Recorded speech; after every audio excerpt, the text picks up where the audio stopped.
Hola, everybody. Welcome to our channel.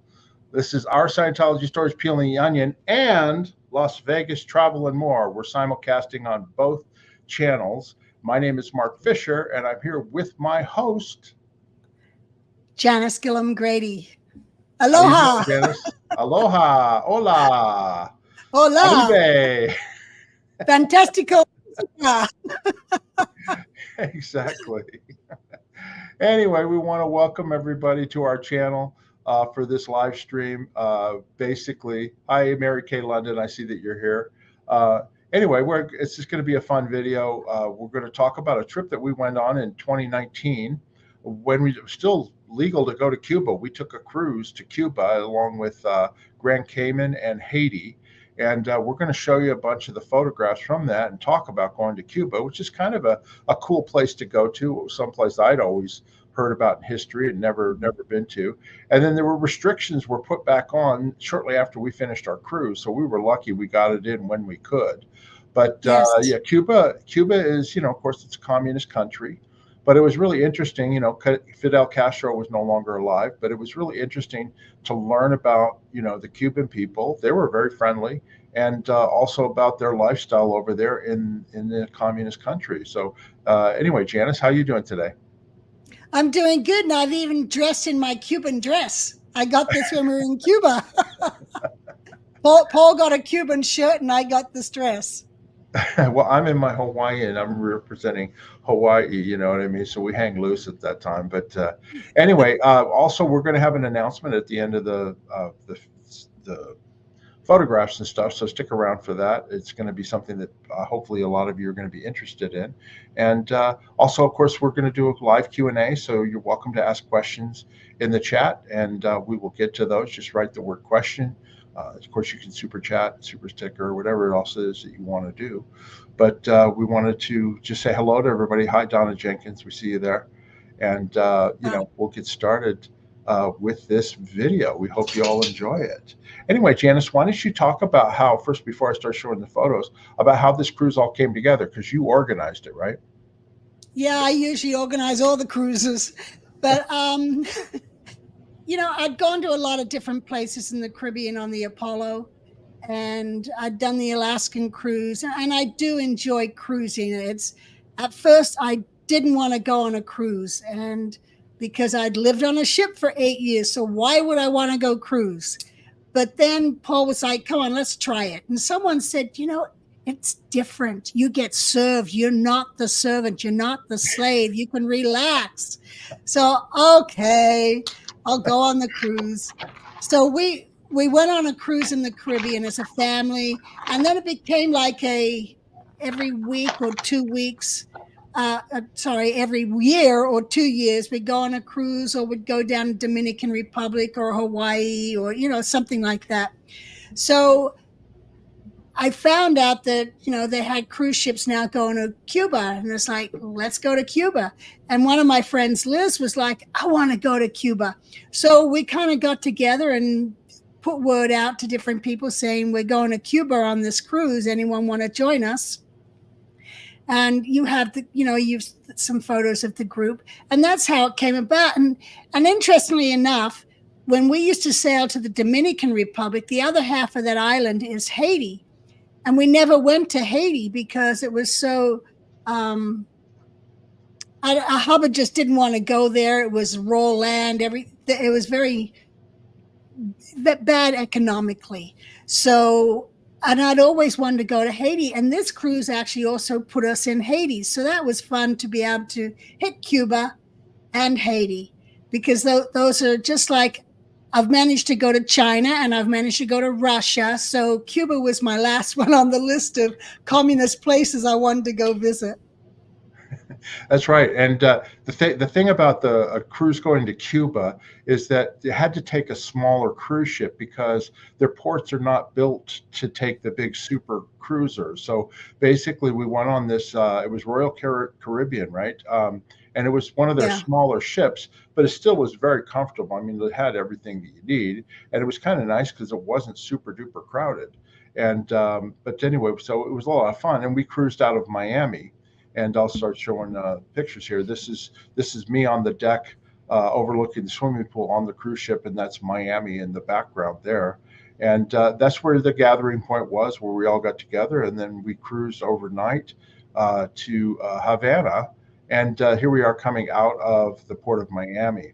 Now, one thing I wanted to mention to people is that at that time, 2019, we had just finished watching maybe a year or two before this great show on Stars called Black Sails, and it was all about the Pirates of the Caribbean, the real Pirates of the Caribbean, in Nassau, and the Spanish, had their port was Havana in Cuba, and they came, to take out the pirates and stuff in Nassau, and it was a great show. So I was very much into like, oh, this is the Caribbean, Pirates of the Caribbean, Havana, and all that sort of stuff. So anyway, it was real exciting to go there. So anyway, so that's where we went out. And then this is a photograph of our group that went. We all went together. Janis, why don't you mention the people in here that people might know? Yeah, that's about 15 of us that went. Yeah. Let me start from the front left. That's Lisa Bybee, a great friend of mine. We've been good friends for, 18 years, I guess. Anyway, and behind her is Jesse, her husband. And Jesse, he was he did the service when Paul died. He did the memorial service for Paul. He was like his brother. They were very, very close. And then back to the front. So it's Lisa in pink and then Lizzie in the green. Lizzie's the one who got with me in Liz Gable House and Let's Go to Cuba. And then Joyce. Joyce I've known for many years. She used to be my stepfather's communicator back in the 80s. And then next to her is Spanky Taylor, who Spanky I've known since I was 17. She took me to my first rock concert. And next to Spanky is her sister. And behind Spanky is her cousin who came with her sister. And then the blonde, that's Tracy, who Tracy's always on our cruises with Michael Laws. The two of them are pretty much a given that they'll be on the next cruise or trip. And we just did Portugal and the Canaries and Morocco and Spain with Tracy and Michael. And then next to Michael, between Jesse and Michael, is me. And Paul's standing right behind me. And next to Paul on the left side of the picture is Roger Weller. And then with Michael Laws in the middle, in the red Hawaiian shirt, is Mark Fisher. Yep. and then behind Mark is Maureen Bolstead. We call her Little Mo because we have another friend that we call Mo. And then next to her is Tom Provenzano, who is also a cruising buddy of ours. He goes on all the cruises with us, and he lives here in Vegas. So yeah. That was the Havana, the Cuba crew. So anyway, this is the next morning after leaving Miami, we are pulling into Havana. This is the port of Havana, Cuba. And that's kind of like the little gateway right here. And we got up early in the morning. The sun is rising as we pull into Havana. And this is the city skyline as you pull into Havana. Now, you're going to notice it's not as developed as American cities.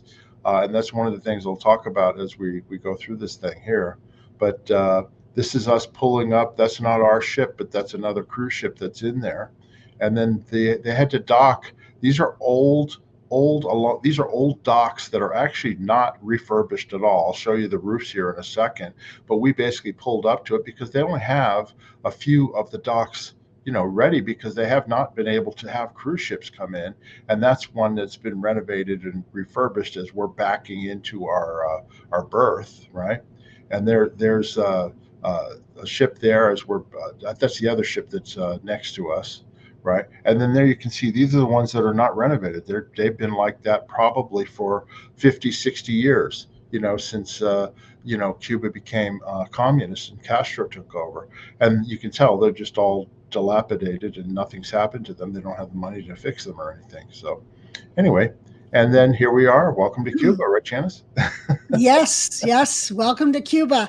You know what surprised me in Cuba is the elegance of the homes built back in the 1950s, before the revolution. Right. They were just so magnificent and elegant, and high ceilings and chandeliers. And I should have given you my photos I'd taken of that, and then looking at how run down they are, those elegant houses have become from the revolution. That revolution didn't help the people. Their situation became very worse. Yeah, and it's the funniest thing was for us, we went on an excursion that first day.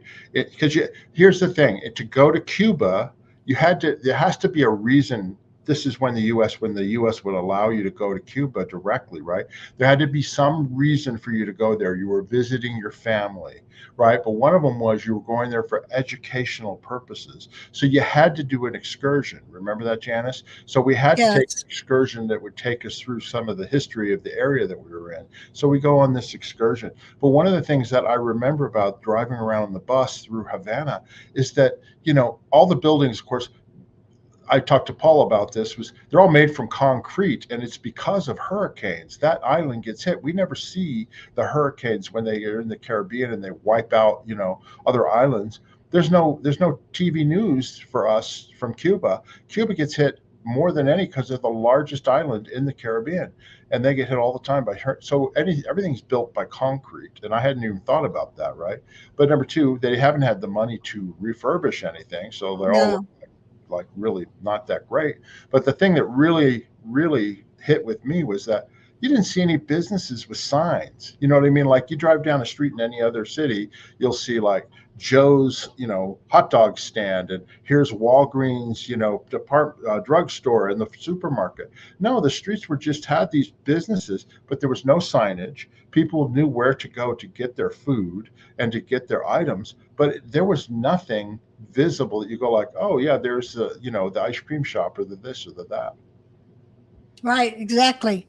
Well, everything was government owned. There is no, people don't own their own business and drive themselves to make money because they got their rations card and they got to go to the same place and get the same rations. Right. And we talked to our tour guide too. I remember doing that. I'll mention that a little bit later on in here. And we asked him about his life because he'd been there his whole life and he had grown children and all that. So he told us a little bit about that. But anyway, I wanted to go ahead and start. We'll carry on with this. And of course, this is us on the bus going on our excursion. I see Roger there, and there's Janice in the middle, and I think that's Paul. That's Paul. Yeah. And then we got out and they took us down to the big Revolutionary Square. And of course, Cuba's famous for the old cars that they have from the 50s and 40s because they have not been able to get cars from the US. So they have these old cars, they paint them really fancy, and they have to basically make their own parts to repair them. But they're taxis, and they've got you're going to see a lot of photographs of these cars. But where there isn't an American car, the cars that they do have and the buses are made in Russia and China. China, yeah, that's exactly right. Here we are. They dropped us off here, and then we walked over to the Revolutionary Square or whatever it's called. But they had all these taxis here waiting for, and they're beautiful. They're like little Chiclets candies. You know what I mean? There's a pink one and a yellow one, and they're all convertibles, and they're beautiful. And the drivers are really proud of their cars, and you can take rides in them and stuff. And then this is where we're walking across over to that square, which is very famous in Cuba. The Pope has been there. They've had huge concerts and meetings there. And there we are. They're standing. There's Janice and Paul, and we're all standing there. It was very hot. I remember being out there in that square. That's their revolutionary tower or whatever it is. About the revolution. The communist revolution there. And then that's me in front of the tower. It's very tall. And then this is the building. That's Che Guevara on the side of the building, which is very famous. I don't know what the building is, but it's also in this Revolutionary Square. And then I don't know who this is, if it's Lenin or... I don't remember who it was, but that's the other building that has somebody famous on there in communist times. I mean, it's basically tributes to the communists. But that plaza is huge. I mean, the people are way in the distance there, but they'll have big government, things there, just kind of like Red Square in Moscow, right, Janice? You've been to Red Square? Yes, I have. Yeah. Anyway, and then we're back, and there's more cars. They're really beautiful cars, They are. They're not a dent on them. They were really very clean, Yeah, well kept. yeah. And then the guy told us that the guys they can't buy parts from the U.S., so they basically Yeah. figure out how to fix things themselves and make replacement parts when need be. But they're just amazing. These beautiful I cars. I think this is the only thing they actually own. Everything else is owned Yeah, by the government. They have pride in their ownership of these cars. yeah. And it's just, I mean, literally, I'm showing you hardly any of these are repeat photos. There were lots of them, uh, you know. And there I'm standing in front of one of the cars. Then they took us to a cemetery, which has lots of artwork and statuary. And so I just took these photographs here. That's you can see that's somebody's, mausoleum or whatever. They've got all these statues around them. But they took us all around this cemetery, and this But is the church. Go ahead, those Jan. statues of things are from the earlier days before the revolution. Yeah, yeah. Yeah. And then this is the U.S. Embassy. They drove us down the road, which fronts the water. Havana is on the northwest corner of the island of Cuba, facing the United States, right? And so, anyway, but this was the embassy building, the U.S. Embassy, and it was shut down when we were there. And this is the embassy where, there was a story several years ago of embassy workers there getting really bad headaches, migraines and ringing in their ears that will not go away. And the thought is that Cuba or whatever had something that they were some microwave or something they were shooting through the building that's caused this condition for these embassy workers. But anyway, the building was shut down when we were there because it had been opened. But that's the U.S. Embassy building in Havana. Yeah. And then we went to a fort that basically it's an old fort that guards the harbor entrance to Havana. And this is the fort here. We were walking around here. And of course, it's cannonballs. And there's Havana right there. That's the port entrance.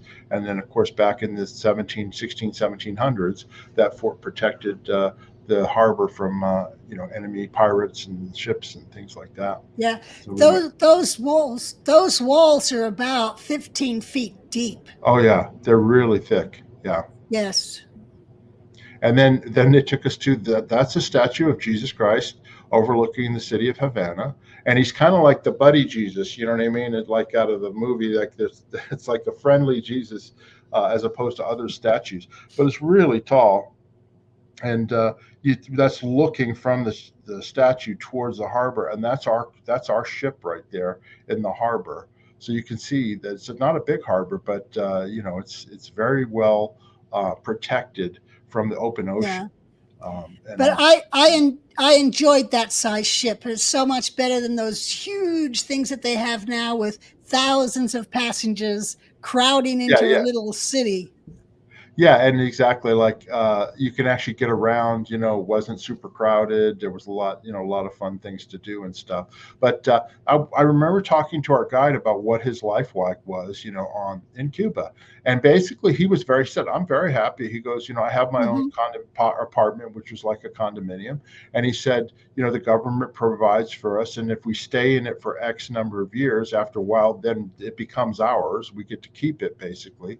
And that his kids had both been educated and gone to university in Cuba. Of course, he was all Cuban educated.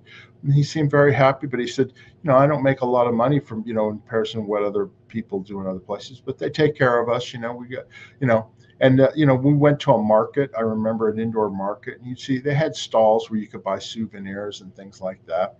But, that's how the people were there in Havana, So anyway. I'll show you some more pictures here. Again, that's overlooking the city of Havana. You can tell it's kind of pretty bleak looking. And then this is when we went to the next port. What we did was we cruised around the island towards the south. We went from the northwest corner. We had to go all the way around. It was a full day at sea to get to our next port. So we were at sea the whole time. And then we got to this port, I think it's called Santo Fuego. I can't remember the name. And then there was a third port that we were supposed to go to, but it was closed down. We couldn't go in there because for some reason the ship would not be able to go there. So instead of that third port, they sent us to Grand Cayman, to the Cayman Islands, and I'll show you some pictures from that. But we Yeah. went into the second port here, and again, this one we didn't go on. That's when we were the day at sea. That's Roger Weller and myself at sea. And of course, there's Paul and Janis in the dining room. We had a lot of fun having Yeah. great meals there, you know. And this is when we're coming into that second port, and that's a hotel that was built right before the revolution, so it's the only hotel really around there. And then Tom and I and everybody, we all hit the shore, and we decided we just wanted to go off on our own. So we rented one of these taxis and had the guy drive us around while we were on the ground. So this was the car that we rented, and that's Tom in the back seat and me in the front seat. And then that's our ship. When we were aground, literally it was anchored because you couldn't dock it; it was too big. And then they had transport vehicles that took us in, like ferries that took us into the, Right. harbor. And that's our ship. That was it's a smaller cruise ship, but it's a Royal Caribbean cruise line. It was plenty big enough, that's for sure. And then Tom and I he took us to this place where the guy made us I wanted a pina colada from scratch, and Tom had a Cuban beer. So this guy, he squeezed the pineapple juice, he got the coconut juice and all that, and he made me this pina colada. I want to tell you, it's the best pina colada I've ever had in my life. I bet. See I me there? bet.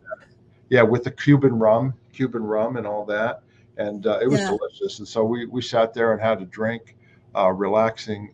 It was hot. It was a little bit overcast, but it was hot.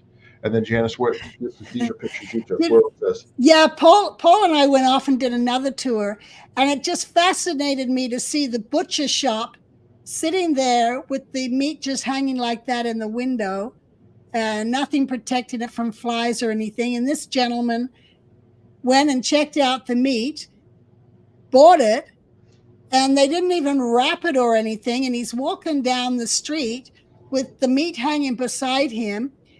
And I'm watching as he then puts it in the trunk of his car with just nothing down there. He just puts it in the trunk of his car. And it had rained. And so then he washes his hands in a puddle on the side of the road, gets in the car and drives off. I'm like, wow. Is this him here? That's him walking down the street, just hanging on to the unwrapped meat to put it in the trunk of his car. It looks like fish. Is it meat or fish? No, it's meat. It's a leg. Oh, okay. Yeah. And then this was the local garbage man going around collecting garbage. Wow. Yeah. Well, and then we went to the city center there, Tom and I, and this is like the government building with a big park in the front of it. And then, of course, Tom wanted to buy some Cuban cigars, so we went to a cigar shop there. And you're allowed to buy some and bring them back into the United States. So he did. He bought some cigars, some Cuban cigars, and that was nice. And then this was a Cuban restaurant. It looks like a house, but it was a restaurant. We were walking on down the side street, and it started to rain. So we went in there, and we went down, and Tom smoked one of his cigars. And then this guy was our bartender and had some Cuban rum. And then we had Cuban food there at this really nice, it was like a home with a restaurant in it. And it was a wonderful meal, and it was really cool. This was much more of a laid back, I actually, and Havana's a big city, of course, right? But this one, I thought the people were friendlier. It was easier to get around and all that because it was not as big of a city. Yeah, the south side of the island. Yes. Right. And then this is leaving. This is the homes as we pulled out of port that night. We were out on the deck, and I took these photographs here. And then this is a picture just as we're pulling out. That building in the distance there is an unfinished nuclear power plant that the Soviet Union was building in Cuba, for them to have power when in 1990 or whatever, the Soviet Union was overthrown and Cuba didn't have the money to pay for it. So it's just sitting there, incomplete. They never had a nuclear reactor or anything like that, but that's a leftover from the Soviet Union days and communist Russia and that type of thing. I just thought that was pretty interesting, so I took that photograph there. Hey, listen, everybody, I wanted to mention we're broadcasting on both channels, our channel Peeling the Onion and also my channel Las Vegas Travel and More. And if you would, please, we'd appreciate it if you subscribe to both channels, right? But my channel, Las Vegas Travel and More, is basically all about travel, different places that we go to, and things about Las Vegas and stuff like that. So I would appreciate it if you would subscribe. You just go to that address there and you can click on it and subscribe. I'm only 9 subscribers away from 600. I'm 591 subscribers. I'd obviously want to get to 1,000 at some point, but if I could get 9 more subscribers today, that would be awesome. I'd hit 600, so I'd really appreciate it. But anyway, you can watch on either channel, and if you've got 2 windows on your computer, you can watch on Peeling the Onion as well as on Las Vegas Travel and More. We would greatly appreciate it. Okay, so then we'll carry on here. So this is on our way to the Cayman Islands, and this is when we were going ashore, and that's Tom and Janis on the, what do they call them? It's like a transport boat. It's a launch. It's a launch. Launch or a tender or something like that to take us ashore. Okay. And then this is on the Cayman Islands. Now, we all kind of went our separate ways. I remember, Janis, we got in the city center, and then we heard, what are we going to do? What are we going to do? It'll, you know. So anyway, I ended up going with Maureen Bolstead, and we took a tour of the island. We paid this guy, which was ridiculous, because we then had to wait like almost an hour and a half for him to get other people to come along. He kept saying, "Oh, we're going in 5 minutes. We're going in 5 minutes." Yeah, it was a bunch of BS. But anyway, go ahead. There was not a lot to do in the Caymans. I'd been there before. I'd gone to hell and back, and I'd gone to the turtle farm and stuff like that. So I just kind of, Paul and I wandered looking for jewelry and rum cake. Well, we got around to this different rum cake and all that sort of stuff. But this is Maureen and I. We went around the island, and this is up there. It was kind of cool. And then in the Cayman Islands, they have an actual town called Hell. Okay, and so you can send a postcard from Hell. So this is the post office, which is Hell on the Cayman Islands. And you buy a postcard. You've done it before, right, Janis? You buy a postcard. Yes, you buy. Yeah, and you mail off postcards to all your friends from Hell. That's right. And of course, and the reason it's called Hell is because of these rock formation behind it. And that's me being the devil in hell. Okay. Rock on. And of course, had to have a Red Stripe. I love Red Stripe down in the Caribbean. Their beer is really good. And then the water was beautiful, heading back out to our ship. And then this is approaching the ship. It was anchored out there, and just really beautiful as you come up to the cruise ship. Anyway, so that was basically the Cayman Islands. And anyway, we were there just briefly, like literally it was like half a day, if I remember, because we had to get back on the tender because the winds were picking up and they wanted us to get off the island. But anyway, I don't know. Yeah, the storms, well, as you point out, the storms can get pretty bad in Cuba, so it's best to get away from the land as fast as possible. Yeah. Okay, and then this is the next place that we went to. This was Haiti. It was Labadee, Haiti, and it's in the northwest tip of Haiti. Now, this is not Port-au-Prince. This is not where the earthquake was and the devastation and all that. Labadee is apparently, it's a port island or whatever that's owned by the cruise lines. And so when you get there, I mean, they've got beaches and all these facilities and things like that. In the Caribbean, a lot of the cruise lines, they'll buy islands or places where they can have their little resorts that they can take people to whenever the cruise ship pulls up. So this was Labadee in Haiti, and took that picture there. That's our ship behind there. And of course, there's Janis and I on a little tram thing. I forget why we were on that tram, but it took us around the island a little bit. But on that one, we just basically did like a beach thing. We rented like a little cabana, and then it was really nice water, and we hung out there at the beach. There's Janis and I. Yep. Yeah, it was a nice beach day. Beautiful. Yeah, it was really nice. and beautiful beach. There was lots of activities. That's the floating base, not a floating dock, but that's the dock that they built for the cruise ships. And so you walk all the way out there, and then the ship is right there. It was pretty amazing. We watched them dock there, and then when they left and stuff, and we basically spent the day there in Haiti. So we didn't get any real Haitian culture or anything like that. It was just basically a day at the beach in Haiti. Well, no, they had that whole shops area just full of the Haitians selling all their Oh, did different that? wear That's and right. Yeah, yeah, yeah. their artwork. Because Paul and I actually, hanging on my pool area, we picked up one of those metal art pieces, and it's got palm trees made of metal and painted all sorts of bright colors. Because I remember carrying that back on the airplane; it wouldn't fit in our suitcases. And the whole idea is when we built our swimming pool, it was going to go up on the wall, and that's where it now sits. Okay. And then here's back on the ship. And then Janice, go ahead. That's you and Lisa Paul. and Jesse. Yeah, Paul and I with Lisa and Jesse. Yeah. And we kind of shifted around tables, different people, Yeah. Janice, Paul, me, and Tom all had a table, but then there was always two extra seats. And so people would rotate around, and it was great, having meals together and talking and stuff. Yeah.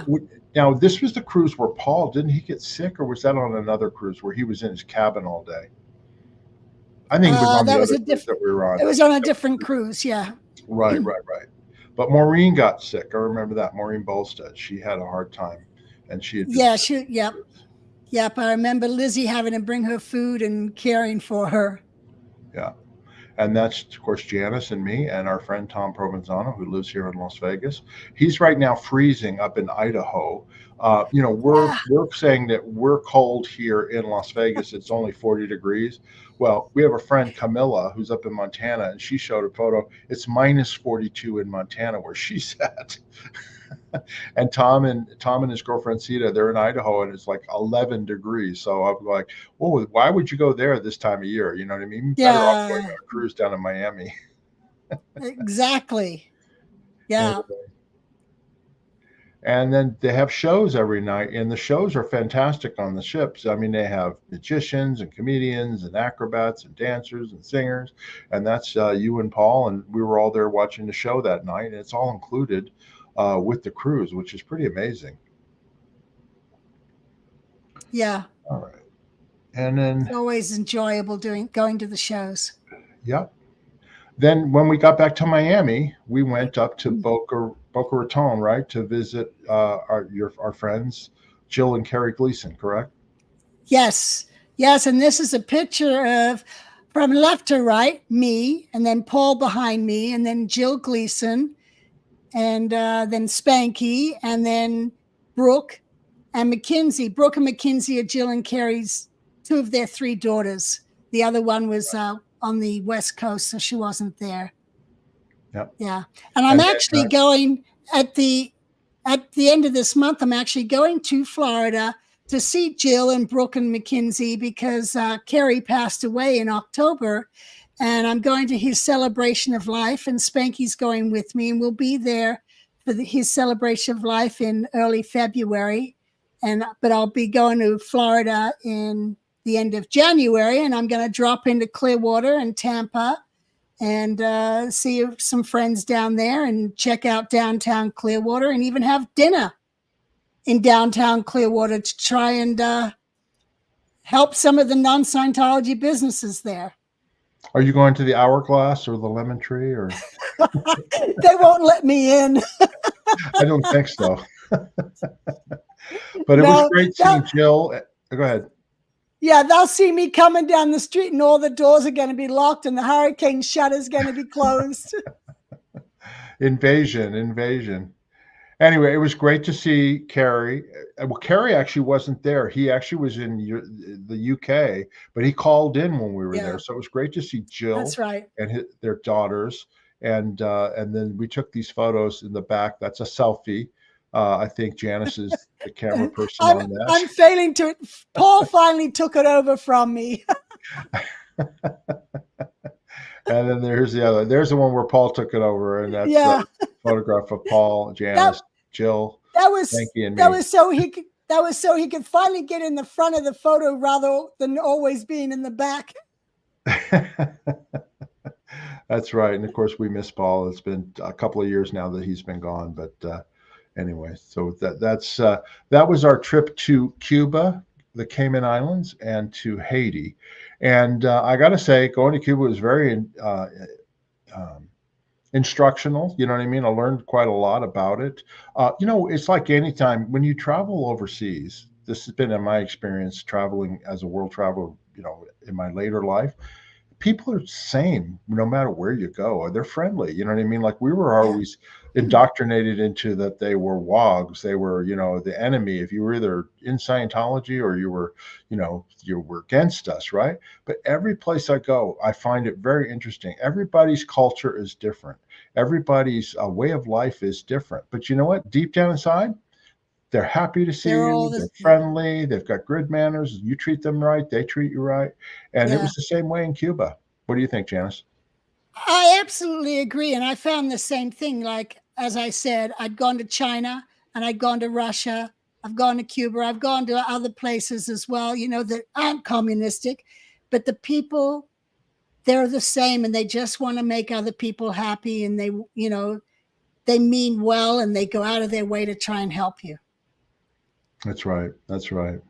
Anyway, we have an announcement that we're going to make here in just a minute, but I just want to tell you we're going to answer any questions or comments. If you've got anything, please get in the chat right now and just write, question, comment, or whatever, and we'll be happy to answer them for you.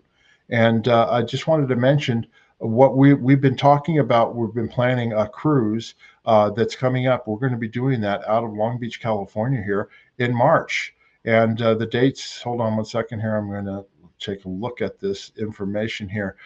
We are planning a cruise, and you all are welcome to join us. That's the reason I'm mentioning this. Okay, it's on Carnival Cruise Line. It's the Carnival Radiance. It's going to be a 3-day cruise to Ensenada, Mexico, from Long Beach, California, and it's going to be departing Friday, February 8th at 5 p.m. Pacific time from Long Beach, and it returns Monday morning, March 11th, to Long Beach at 7 a.m. So it's basically a 3-day cruise, like Friday, Saturday, Sunday, and then you're back Monday. So it's like a 3-day weekend. It's not a long cruise or anything like that. And the only documents required is if you have a passport, of course, you need that. But if you don't have a passport, they said just a copy of a state issued birth certificate and a photo ID, a valid photo ID from driver's license or whatever you've got if you don't have a passport. So not having a passport does not have to limit people from coming. Okay. And it's just going to be a 3-day cruise. We'll spend Saturday out at sea, having fun, talking, drinking, eating, right? And then Sunday is in Ensenada, and we'll go into Ensenada and have fun in Ensenada. And then we're back Sunday night. We cruise back to Long Beach, and we're there, first thing Monday morning, and we go from Long Beach back home. But I just wanted to mention that we decided to do this. It's not expensive, okay? And basically, like I'll give you an idea for a cabin, okay? For an interior cabin, which is the cheapest, that's the least expensive, an interior cabin. If you're going to be one person and you want the cabin all to yourself, the whole trip, including your cabin and your food and your port taxes and fees, is $696. But if you share the room, 2 people, then it's $400 each. Okay, so basically it's $800 for the 2 or $400 each. If you want an ocean view cabin, a single room, 1 person is $816. But if you want to share the room with 2 people, it's $437 each. So for a married couple, it would be $437 times 2, or if it's 2 single people they want to share. And they have twin beds if you want to share with somebody else who's single. Okay, and depending on how many people decide that they would like to go, we can negotiate with the cruise line to try and get the prices down as sort of a group rate. Okay. So if you are interested, we're leaving here like in a month and a half, but we need to know soon. But please, you can email me at messengerondutymf@gmail.com. That's messengerondutymf@gmail.com. Now, just so you know, Janice and I are going. We've got a couple other channel creators we've reached out to, one of whom and his wife have confirmed that they want to go as well. And so you're going to be able to meet and greet with different people. And there's no planned agenda. It's really just sit around, chew the fat, have fun, and talk to each other. And they'll also be friends of Janice's and of mine who are former Scientologists and former Sea Org members, and then just regular people too. So anyway, if you're interested, let us know. We'd like to get 15 to 20 people together to go on this cruise and just have a good old time. So just email us at messengerondutymf@gmail.com, and I will get back to you with further details, and we can go from there. Okay. Right. And this aligns with my whole theme of 2024 being the year of connection. Doesn't matter if you're in Scientology, not in Scientology, just have fun and connect up with friends and family. And bring family. If you're all from different places, all of you can connect up there on a little cruise. And Carnival's not top of the line or anything fancy, but the whole point here is connection and to have fun. And it's not about status or anything like that. We just want to have fun and meet up with people. Yeah, no, absolutely. And you'll have fun. And we wanted to do it so it was cost effective, so that it wasn't super expensive for people, and but still could come and have a good time. So anyway, if you're interested, like I said, email me at messengerondutymf@gmail.com, and I can get you the more details, and we'll contact the travel agent once we know how many people are interested, and we'll see if we can get a better price on it. Okay. And just so you know, this is not the same as the other. There is another cruise being worked on for September out of Miami. This is not the same. This one's out of Los Angeles. So more West Coast people can do this one, where more East Coast would probably do the Miami one. So, and one's 5 days and one's 3 days. So they're different cruises. Exactly right. Okay. Do we have any comments, any questions? I start a couple of comments, but if you guys have questions, go ahead and get into the chat. And I'll start with this one here is from Love Food Kitchen. Hey, it's nice to have you here again watching. I wonder whether, aside from the obvious of Scientology and working together afterwards, the love of travel and seeing the world is one thing that has created a strong bond and friendship between the two of you. Yeah, absolutely. Yeah. And mutual survival too. Yeah. But yeah, I grew up from the age of 11 traveling, so I don't have a back off or a fear. I enjoy traveling and seeing the world and meeting people, because every place is different. So that's what I enjoy, going to different places, having different experiences. Yeah, and it's my passion now. I have not been able to travel much at all over the last 4 years with COVID and other factors and all that. But I do. I love going overseas, and it's a lot of fun. That's why I have the travel channel, Las Vegas Travel and More. I want to dedicate it to travel and having fun, because that's what life's about. It's about having fun, experiencing life with other people, with your family and friends. And, that's what's important. You know what I mean? Not all the fighting and not all the other crap that goes on in the world. It's like really having a connection with your fellow human beings. And that's what I love about that. Anyway, and then this is a comment from E. Moore. The architecture is left over from Cuban tobacco cigar import days. Yeah, I agree with you. You know what I mean? Because tobacco and Cuban cigars were one of their main exports, along with sugar and rum. Those were the three things that Cuba is known for. So that nothing set up with that. Nothing like the rum cake. Yeah, they're good. I remember getting really good rum cakes in Nassau, and I actually shipped some back here. They're really good.